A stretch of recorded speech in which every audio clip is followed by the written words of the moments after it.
En Capital Radio comienza la gran tertulia de la economía con Luis Vicente Muñoz. Y hoy vamos a comentar las noticias y cómo nos ha cambiado otra vez el mundo tras el fin de semana con nuestros invitados, con Miguel Yagüe, que es economista, asesor de organismos públicos, supervisores y bancos y profesor de Complutense y UNEF. ¿Cómo estás, Miguel? Buenos días. Buenos días, Luis Vicente. Pues un placer estar aquí, como siempre, en un Madrid inundado de luces navideñas. Bueno, ya en todas las ciudades hay luces navideñas. Sí. El frío ha entrado también, se nota que por fin sentimos que es el invierno y ha entrado pues un nuevo régimen en Siria también, el fin de semana. Nos acompaña en este programa también este lunes Julián Salcedo, preside el Foro de Economistas Inmobiliarios, es socio director en CEFRE. ¿Qué tal, Julián? Buenos días. Muy bien, buenos días, Luis Vicente. Pues la verdad es que sí, se nota el frío. Yo vengo del calor, vengo del sur y ha hecho un fin de semana espléndido, vamos, la verdad. Qué contraste. Aunque nuestro héroe en esto del frío hoy es Rafael Ramiro, que ha venido en moto a la tertulia, es profesor de gestión empresarial en Comillas y CADE. ¿Qué tal, profesor? Buenos días. Pues nada, me han llamado valiente al entrar aquí. No me extraña. Pero si lo ponemos en términos económicos, había visto las predicciones y eran 2 grados y realmente ha bajado solo hasta 3. Luego he estado un 50% con más calor del previsto, luego estoy mucho mejor de lo esperado. Bueno, qué fin de semana, ¿eh? Qué movimiento. ¿Os imaginabais que iba a caer el régimen de Al-Assad tan rápido?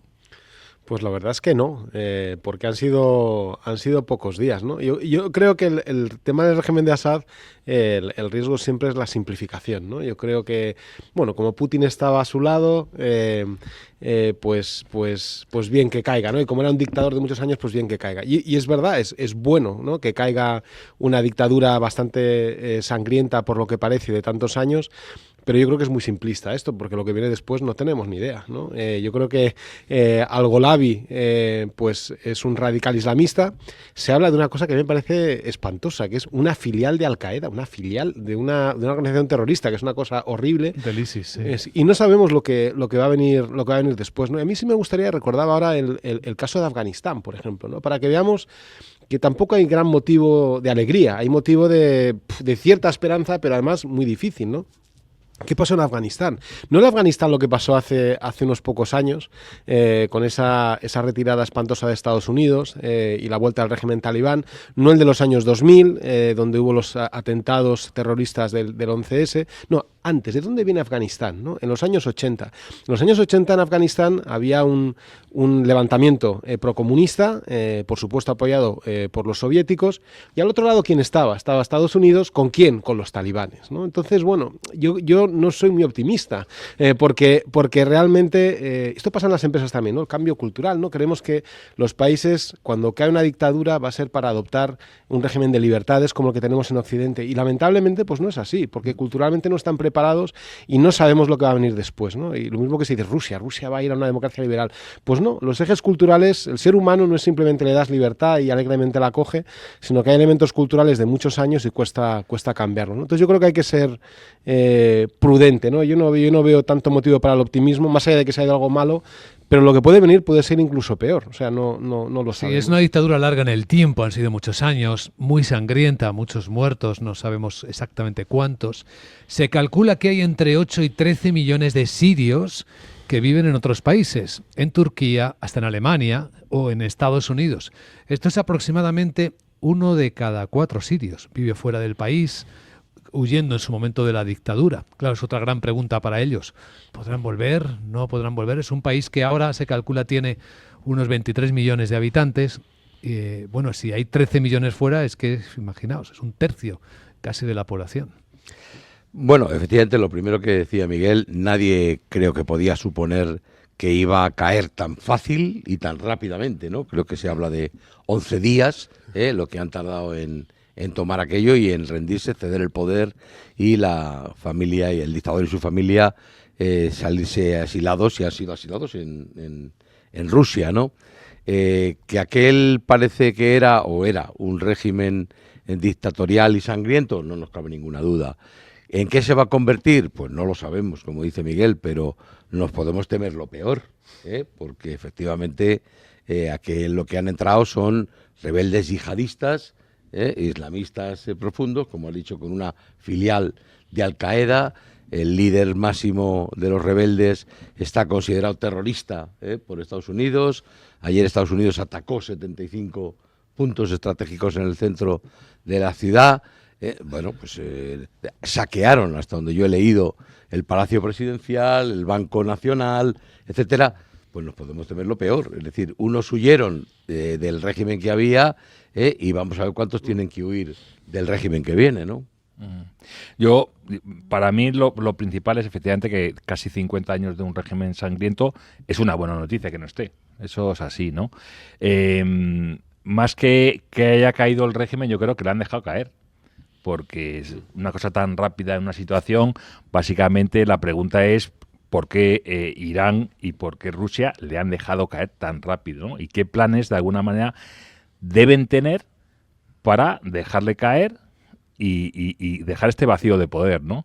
Entonces, se complica mucho la zona, también Israel se apunta a tantos, Estados Unidos pilla en mitad entre Biden y Trump, y lo peor para todos nosotros, aparte de todo lo que siempre es el impacto personal, ¿no?, de tantas personas que están fuera tantos años, es que se suma a otro conflicto internacional que ya son muchos, ¿no? Tenemos desde Corea del Sur, tenemos este que acaba de surgir, el que ya llevamos 2 años con Israel, tenemos Ucrania, o sea, son muchos y todavía la economía mundial, o si por lo menos ves los mercados, parece que aquí no pasa nada, ¿no? Entonces, en cualquier momento, lo mismo, esto es un cóctel y empezamos a lo mejor el año, no, a lo mejor no, a lo peor el año con demasiadas malas noticias juntas.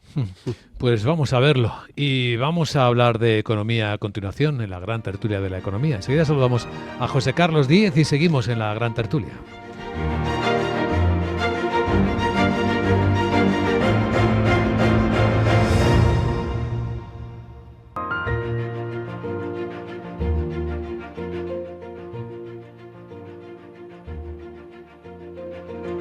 A esta hora de la mañana falta media hora exactamente para que abran las bolsas de Europa y podemos adelantar que van a hacerlo muy tranquilas. El futuro del IBEX 35, que estaba plano, ahora sube 0,1, 15 puntos en 12.074. El futuro americano apenas baja 3 puntos, incluso va reduciendo la mini caída que traía durante el mercado asiático. El S&P 500 está en 6.087. Así que mercados muy tranquilos. Y en este escenario aprovechamos para adelantar a nuestros oyentes, a los oyentes de Capital Radio, que se reserven la fecha de mañana. Es un día muy especial, 15ª edición del Día de la Inversión. Es el mayor encuentro de expertos en inversión que se puede compartir en una maratoniana sesión de radio que ahí desde la Bolsa de Madrid, Laura Blanco, vamos a realizar en directo desde las 8 de la mañana, ¿verdad? Buenos días. Buenos días. Bueno, y vamos a responder a preguntas que son clave, Luis Vicente. ¿Dónde hay valor? ¿Por qué invertir? ¿Dónde invertir? Cerramos un 2024 que ha sido excepcional, espectacular para los mercados. Ese es el punto de partida para el año 2025, con muchas incertidumbres. ¿Cómo va a afectar a los mercados la política de Donald Trump? ¿Seguirá subiendo Bitcoin? ¿La renta variable seguirá subiendo a niveles estratosféricos? Bueno, pues a todas estas preguntas vamos a responder a partir de mañana, 8 de la mañana, en ese programa maratoniano, como dices, en el que vamos a contar con más de una veintena de bancos y gestoras que van a ponernos, a darnos las claves sobre la inversión en 2025, desde las 8 de la mañana hasta el mediodía. No os lo podéis perder. Desde luego, es una gran acumulación de valor informativo, de conocimiento de mercados de inversión, de oportunidades de inversión. Bueno, seguimos en la gran tertulia de la economía aquí en Capital Radio. Aquí seguimos con Julián Salcedo, con Rafael Ramiro, con Miguel Yagüe. Antes de hablar de Donald Trump, tenemos que hablar de lo que anoche dijo en la televisión americana. ¿Queréis comentar algo de la perspectiva algo sombría? Y qué contraste, ¿verdad?, con los mercados que ha dejado en el aire José Carlos Díez hace un instante. Pues yo creo que lamentablemente es una visión bastante acertada. Es que tenemos que pensar en lo que tenemos, ¿no? Francia tiene una situación dramática con el ascenso de la extrema derecha y la extrema izquierda. Ambos, yo creo que lo que proponen no es muy realista, más allá de las otras consideraciones, y lo cierto es que los países tienen déficit, hay que ajustar los déficits, hace falta un gobierno fuerte y realista, y nadie quiere un gobierno fuerte y realista, ¿no? Yo creo que aquí un tema que me parece a reflexionar de muy largo alcance es cómo hemos evolucionado las democracias liberales, ¿no? Y la sociedad moderna, que tiene muchas ventajas con la libertad, pero todo esto que hablamos, que a veces suena un poco blando o un poco soft, ¿no? Esto de que el mundo se ha hecho más individualista, pero es verdad que al final cuando se plantean las elecciones cada grupo piensa lo suyo, ¿no? El pensionista quiere pues que le suban la pensión, el otro quiere que le bajen los impuestos, cada uno quiere una cosa, cada uno vota para que le favorezcan su parte y cuando tienes que hacer el cálculo para que todos estén contentos, pues el cálculo es imposible. ¿Por qué es imposible? Porque al final las pensiones no dan, si no se pueden subir impuestos, no, es imposible, ¿no? Entonces quizá hay un tema de fondo que a mí me parece profundo, ¿no? y complejo de analizar, y es cómo hemos evolucionado una sociedad utilitarista, individualista, en el que cada uno piensa en lo suyo, en el que no existe el bien común, y eso va a hacer muy difícil avanzar de forma realista al bien común, que exige por renuncias por cada una de las partes, por puro realismo, nada más. Es de verdad profunda esa reflexión y sí, deberíamos hacérnoslo mirar. Julián. Pues sí, yo también quería hacer algún comentario a lo que ha dicho José Carlos, ¿no? Bueno, el primero, aludías tú y lo hacía también él, a la baja productividad de la economía española, ¿no? Claro, pero es que con salarios muy bajos, que es lo que tiene la economía española, no se estimula la productividad. Es decir, ¿por qué vas a sustituir mano de obra barata, mucha mano de obra barata, por tecnología o tecnología punta que al final requiere inversiones? Pues bueno, pues mientras puedas utilizar manos de obra, este es un ejemplo que veo con harta frecuencia en los países sudamericanos, ¿no? Cuando se habla de métodos muy tradicionales de sus economías, ¿no? Claro, pues es que si tú pagas la mano de obra a $1 la hora, pues ¿para qué vas a invertir en maquinaria o para qué vas a invertir en tecnología? Si es igual, sustituyes por mano de obra. Eso hace que la productividad sea muy baja, ¿no? Claro, se fijaba José Carlos en los desequilibrios y los problemas que tiene Francia, Alemania, incluso Estados Unidos, pero lo nuestro también, los desequilibrios son grandes, no podemos conformarnos con que el PIB esté creciendo más que en ningún país de Europa, ¿no? Lo estamos haciendo, pero había que, digamos, plantearse a costa de qué. Lo estamos haciendo a costa de trabajo público, más gasto público. Eso es lo que está cebando nuestra economía, y digo cebar, pues como se hace con los motores o con las bombas, ¿no? Se ceba, pero esa no es, en mi opinión, la solución. Y luego, pues efectivamente, se preguntaba cómo iba a ir el consumo, pues efectivamente parecía que el 2025, a tenor de lo que hemos visto estos días pasados, pues será un año de excelente consumo, pero claro, ¿cuántos más impuestos vamos a tener que soportar, ¿no? Porque efectivamente se nos vienen, digamos, una catarata de nuevas subidas de impuestos. Hablaba él de que no estamos cerca de la burbuja, se parece mucho el escenario al pre-burbuja inmobiliaria en nuestro país. Claro que se parece, pero muchísimo. Cada vez se va apareciendo más, ¿no? Incluso, claro, el argumento que daba él, pero dan también otros muchos, de que bueno, con este volumen tan bajo de producción no se puede hablar de burbuja, pero bueno, ¿pero por qué? ¿Quién dice eso? La burbuja no es que se produzca poco, la burbuja es cuando los precios de los productos, en este caso la vivienda, se alejan de sus fundamentales, y el espiral es alcista y suben todos de forma generalizada, no algunos. El BCE ya ha dicho que la vivienda está sobrevalorada en España al menos un 10%. Yo creo que incluso un poquito más, ¿no? Entonces, bueno, seguimos basando nuestra economía nuevamente en los mismos, digamos, las mismas actividades, ¿no? Más construcción, por tanto, más producción de viviendas, más turismo, el turismo que es masivo cada vez más, pero yo intuyo que cada vez con un gasto menor, por turista me refiero, ¿no? Entonces, no sé, yo creo que hay desequilibrios. Y luego lo último que decía, que yo también quiero apuntarlo, o creo que eras tú tal vez, bueno, es el gobierno el que debe fijar la política económica, ¿no? Y aquí no se puede fijar una política económica porque el gobierno no tiene capacidad para gobernar, lo hace dependiendo de sus socios, y entonces da por aquí, quita por allí, bueno, quita no quita, Da por aquí, da con esta mano, da con la otra, y eso impide tener una política económica muy fijada. Bueno, tampoco quiero reiterarme, pero yo estoy de acuerdo en el panorama, ¿no?, que ha descrito José Carlos. ¿En el diagnóstico? Yo creo que sí, pero además creo que lleva tiempo. Lo que pasa que, bueno, llevamos aquí tiempo diciendo que lo de la deuda pública no es sostenible y que es la siguiente gran crisis, la de la deuda pública. Pero bueno, se aguantan y aguantan los mercados, ¿no? Creo que al final aquí lo que por desgracia y con clave europea vamos a tener es un problema social en Europa.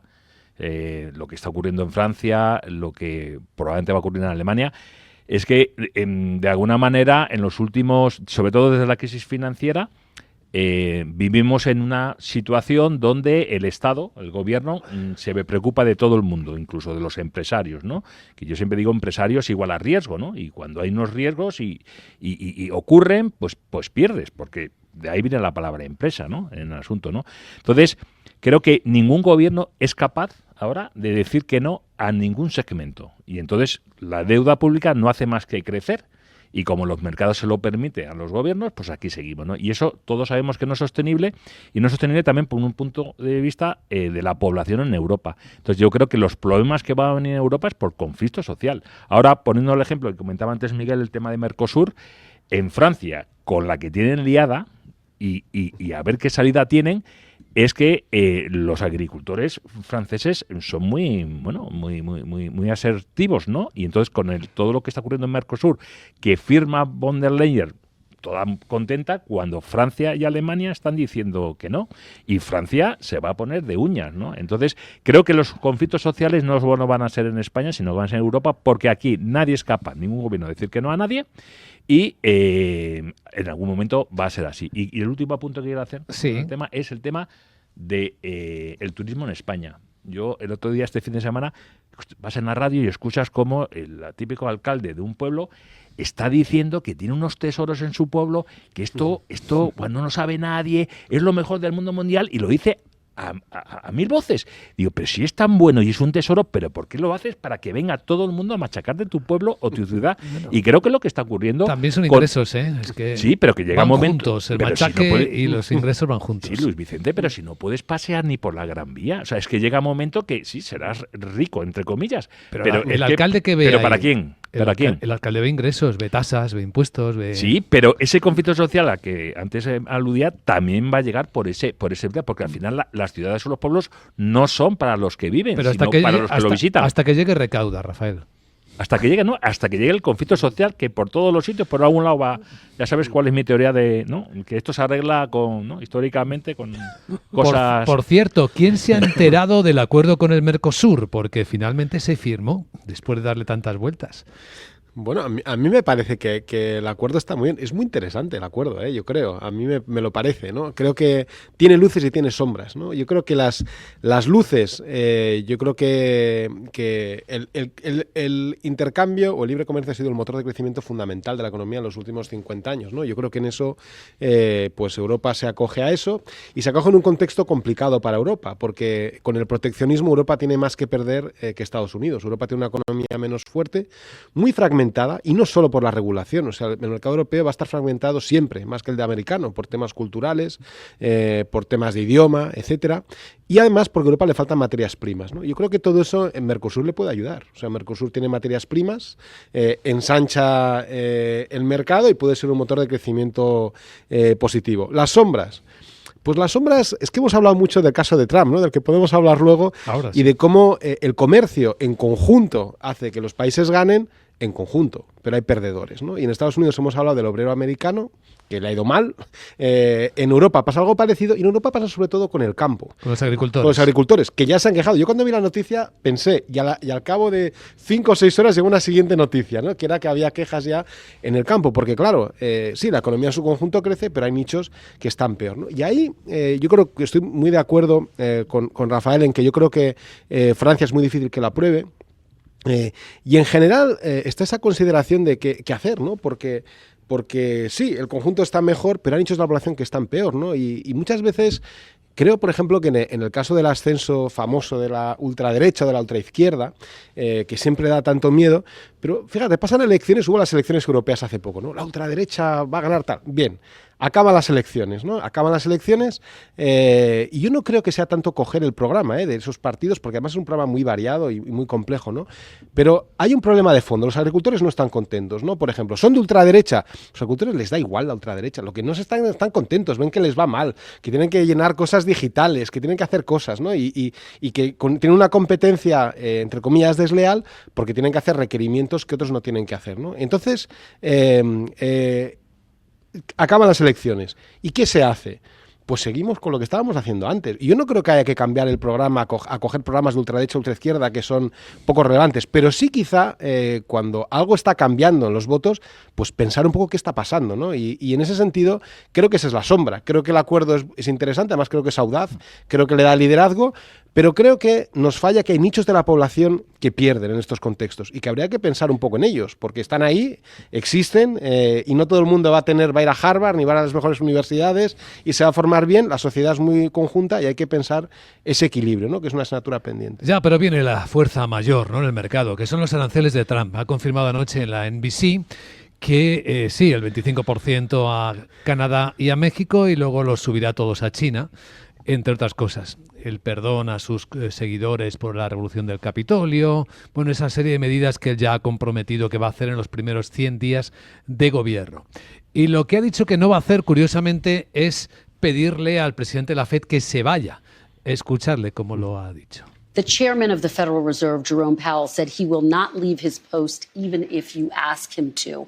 Will you try to replace Jerome Powell? No, I don't think so. I don't see it, but I think if I told him to, he would. But if I asked him to, he probably wouldn't. But if I told him to, he would.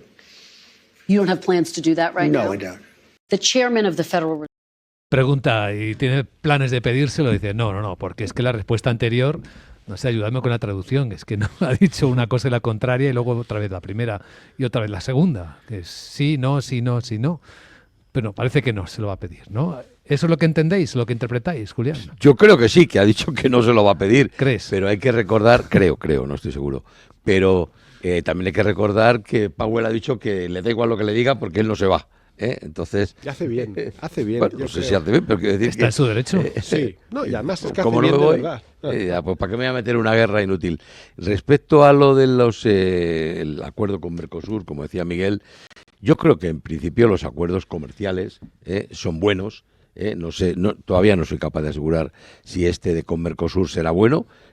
Lo que sí que creo es que en los acuerdos comerciales no deberíamos pensar en términos de perdedores y ganadores, ¿no?, sino en un win-win. Es decir, se supone que un acuerdo tiene que ser equilibrado para que todos ganen. ¿Que tenemos un problema de falta de materias primas? No cabe duda, pero habría que remontarnos un poquito para atrás, cuando la Unión Europea empezó a incentivar que desaparecieran los cultivos, la producción, la cabaña ganadera, etcétera, ¿no? Entonces, bueno, yo creo que hay Europa...